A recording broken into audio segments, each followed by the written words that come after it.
নমস্কাৰ জেডি নিউজত সম্প্ৰচাৰিত হৈ থকা ভিডিঅ'সমূহ চাই থকাৰ বাবে আপোনাক অশেষ ধন্যবাদ। এই মুহূৰ্তত দিবলৈ লৈছোঁ দিনটোৰ প্ৰথমটো খুবেই গুৰুত্বপূৰ্ণ খবৰ, কিয়নো এতিয়াৰে পৰা 18 বছৰৰ তলৰ কিশোৰীয়ে ব্যৱহাৰ কৰিব নোৱাৰিব ছ'চিয়েল মিডিয়া। ভাৰত চৰকাৰে শীঘ্ৰেই ল'ব এই সন্দৰ্ভত বৃহৎ সিদ্ধান্ত। চৰকাৰে বলবৎ কৰিব এক নতুন নিয়ম। ছ'চিয়েল মিডিয়া চলাবলৈ শিশুসকলে ল'ব লাগিব এতিয়াৰে পৰা অভিভাৱকৰ অনুমতি। ইতিমধ্যে খচৰা জাৰি কৰিছে ইলেক্ট্ৰনিক্স আৰু তথ্য প্ৰযুক্তিৰ মন্ত্ৰালয়ে। এই সন্দৰ্ভত জনসাধাৰণৰ পৰা আপত্তি পৰামৰ্শ বিচাৰিছে চৰকাৰে। 18 ফেব্ৰুৱাৰীৰ পিছত বিবেচনা কৰা হ'ব এই আইনৰ। ইতিমধ্যে অষ্ট্ৰেলিয়াত শিশুৰ ক্ষেত্ৰত নিষিদ্ধ হৈ পৰিছে সম্পূৰ্ণৰূপে ছ'চিয়েল মিডিয়া। লগতে ভাৰততো শিশুৰ বাবে এই নিয়ম বলবৎ কৰাৰ দাবী কৰিছে ইতিমধ্যে সমগ্ৰ জনতাই।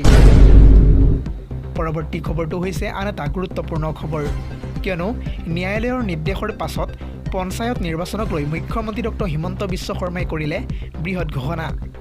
আহি থকা 10 ফেব্ৰুৱাৰীৰ ভিতৰতে সম্পন্ন কৰা হ'ব পঞ্চায়ত নিৰ্বাচন।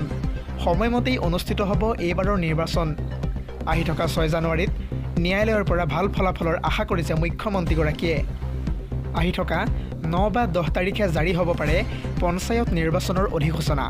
পঞ্চায়ত নিৰ্বাচনক লৈ অসহায় স্থিতিত আছে এইবাৰ ৰাজ্য চৰকাৰ। পৰৱৰ্তী খবৰটো হৈছে আন এটা জৰুৰী খবৰ, কিয়নো ধাৰ নল'লে চলিব নোৱাৰে হিমন্ত বিশ্ব শৰ্মাৰ চৰকাৰে।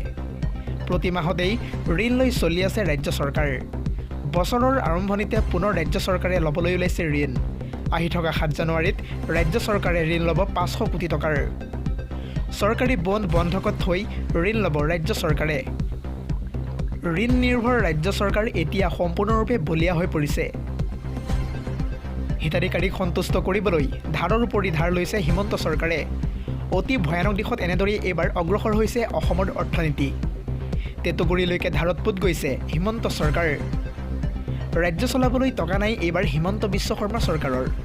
হিমন্ত চৰকাৰৰ 3 বছৰীয়া কাৰ্যকালত গঢ়ি উঠিছে এখন ঋণৰ পাহাৰ। এফালে আঁচনি ঘোষণা, হিতাধিকাৰী সৃষ্টি, আনফালে ধাৰত কটবকাইছে এইখন চৰকাৰে। হিতাধিকাৰী আঁচনি যিমানেই বৃদ্ধি পাইছে সিমানেই সংকটৰ দিশে গতি কৰিছে চৰকাৰৰ ৰাজকোষ। একমাত্ৰ অৰুণোদয় হিতাধিকাৰীক সন্তুষ্ট কৰিবলৈকে প্ৰতিমাহে হিমন্ত চৰকাৰে খৰচ কৰি আহিছে 384 কোটিতকৈও অধিক টকা। যিমানেই হিতাধিকাৰী বাঢ়িছে সিমানেই বৃদ্ধি পাইছে ঋণৰ পৰিমাণ। প্ৰতিমাহে ধাৰ নল'লে ৰাজ্য চলাব নোৱাৰে হিমন্ত চৰকাৰে। ভিডিঅ'টোৰ পৰৱৰ্তী অংশলৈ আগবঢ়াৰ আগতে আপোনালৈ এটা সৰু অনুৰোধ, যদিহে আপুনি এতিয়াও আমাৰ এই চেনেলটো ছাবস্ক্ৰাইব কৰা নাই তেন্তে অনুগ্ৰহ কৰি ভিডিঅ'টোত এটাকৈ লাইক কৰাৰ লগতে চেনেলটো ছাবস্ক্ৰাইব কৰিবলৈ একেবাৰেই নাপাহৰিব। আজিৰ আমাৰ পৰৱৰ্তী খবৰটো হৈছে আন এটা জৰুৰী খবৰ। হিন্দু যুৱতীক মুছলমান যুৱকৰ সৈতে লিভ ইন ৰিলেশ্যনত থকাৰ অনুমতি প্ৰদান কৰিছে অৱশেষত আদালতে। আদালতে ক'লে প্ৰেমে কোনো বাধা নামানে। হিন্দু যুৱতীক মুছলমান যুৱকৰ সৈতে থাকিবলৈ অৱশেষত অনুমতি প্ৰদান আদালতৰ। পজৰং দলৰ বাধাৰ পিছতো আদালতে দিলে যুৱক যুৱতীৰ পক্ষত ৰায়। প্ৰাপ্তবয়স্ক যুৱক যুৱতীৰ সংগী নিৰ্বাচন কৰাৰ সম্পূৰ্ণৰূপে অধিকাৰ আছে। বোম্বে উচ্চ ন্যায়ালয়ে এটা গোচৰত দিলে এই গুৰুত্বপূৰ্ণ ৰায়। ব্যক্তিগত সম্পৰ্ক নিজে বাছনি কৰি মৰ্যাদাৰে জীয়াই থকাটো তেওঁলোকৰ অধিকাৰ। পৰিয়ালৰ হেঁচাৰ পিছতো আবেদনকাৰীয়ে সম্পৰ্কত থকাৰ ইচ্ছা যুৱতীগৰাকীৰ। আজিৰ আমাৰ পৰৱৰ্তী খবৰটো হৈছে আন এটা জৰুৰী খবৰ, কিয়নো 2025 বৰ্ষৰ প্ৰথম মাহতেই বিশ্বৰ কোটি কোটি মুছলমানলৈ আহিল এটা ভাল খবৰ। কিয়নো 2025ৰ জানুৱাৰী মাহত 5টাকৈ শুকুৰবাৰ লাভ কৰিব মুছলমানসকলে। কেলেণ্ডাৰ দেখি উৎফুল্লিত হৈ পৰিছে মুছলমান সমাজ। মুছলমানে আদায় কৰিব পাৰিব এই মাহতে 5টাকৈ জুম্মা নামাজ। বিশ্বৰ কোটি কোটি মুছলমানৰ বাবে এয়া হৈছে এটা বহুতেই বেছি সুখবৰ। 3, 10, 17, 24 আৰু 31 জানুৱাৰীত জুম্মাৰ নামাজ সম্পূৰ্ণৰূপে আদায় কৰিব পাৰিব সমগ্ৰ মুছলমানে।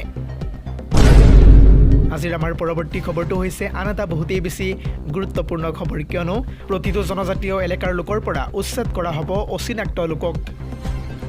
কঠোৰ হৈ পৰিছে এই সন্দৰ্ভত মুখ্যমন্ত্ৰী ডক্টৰ হিমন্ত বিশ্ব শৰ্মা। শীঘ্ৰেই অসমৰ চুকে কোণে চলিব বৃহৎ উচ্ছেদ অভিযান। প্ৰতিটো ট্ৰাইবেল বেল্ট এণ্ড ব্লকৰ লোকৰ পৰা অচিনাক্ত লোকক উচ্ছেদৰ ব্যৱস্থা লোৱা হ'ব। অচিনাক্ত লোকৰ আক্ৰমণৰ বলি হৈছে খিলঞ্জীয়া লোক। দুধনৈত এই মন্তব্য মুখ্যমন্ত্ৰী ডক্টৰ হিমন্ত বিশ্ব শৰ্মাৰ। আজিৰ আমাৰ পৰৱৰ্তী খবৰটো হৈছে আন এটা বহুতেই বেছি গুৰুত্বপূৰ্ণ খবৰ, কিয়নো এবাৰ সাংসদ ৰকিবুল হুছেইনে হিমন্ত বিশ্ব শৰ্মাৰ সন্দৰ্ভত বিস্ফোৰক মন্তব্য দাঙি ধৰা পৰিলক্ষিত হৈছে। ৰকিবুল হুছেইনে অতি স্পষ্টভাৱে কৈছে যে মাত্ৰ এটা বছৰৰ পিছতেই পতন হ'ব হিমন্ত বিশ্ব শৰ্মা চৰকাৰৰ। চৰকাৰ পতন হোৱাৰ পিছতেই আমি সকলো একত্ৰিতভাৱে আগবাঢ়িম। মুখ্যমন্ত্ৰী হৈছে এগৰাকী অন্তৰ নথকা মানুহৰ মাজত মুখ্যমন্ত্ৰীকতো হিমন্ত বিশ্ব শৰ্মাই ভাগ কৰিছে। মাত্ৰ এটা বছৰৰ পিছতেই পতন হ'ব হিমন্ত বিশ্ব শৰ্মা চৰকাৰৰ, এনেদৰে এইবাৰ ভৱিষ্যতবাণী কৰিছে সাংসদ ৰকিবুল হুছেইনে হিমন্ত বিশ্ব শৰ্মা চৰকাৰক লৈ। চৰকাৰ পতন হোৱাৰ পিছতেই আমি সকলোৱে একত্ৰিতভাৱে আগবাঢ়িম বুলিও মন্তব্য কৰা পৰিলক্ষিত হৈছে। Bureau report, ZD news.